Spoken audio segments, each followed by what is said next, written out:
A new documentary from PBS filmmaker Ken Burns is being broadcast this week on Mountain Lake PBS.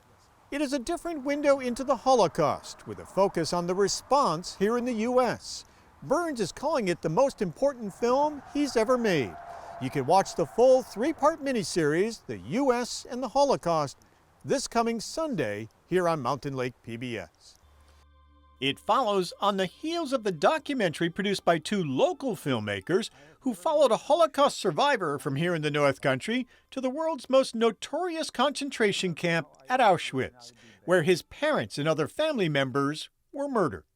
Vladimir Munk, a retired SUNY Plattsburgh professor, joined more than 100 other survivors for a memorial ceremony marking the 75th anniversary of the liberation of the Nazi death camp in January of 2020.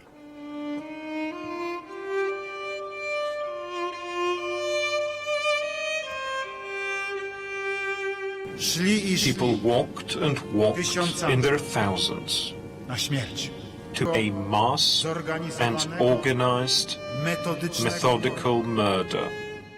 Munk traveled to Poland with his friend Julie Canepa, a writer who lives in Plattsburgh, and two filmmakers, Frederick and Bruce Carlin, who produced a documentary on his trip back to Auschwitz.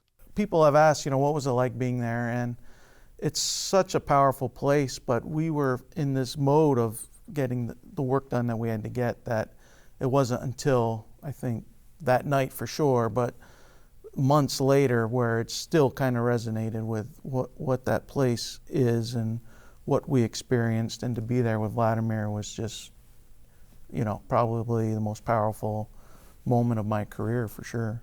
You can watch more of our interview with the filmmakers at mountainlake.org or on our YouTube channel. I was the only one from the whole bunch of monks who survived. And while there, you'll also find our interview with Vladimir Munk and Julie Canepa from last fall. And you can watch Bruce Carlin and Frederick's film, Return to Auschwitz, The Survival of Vladimir Munk, this Sunday at 6 p.m. here on Mountain Lake PBS.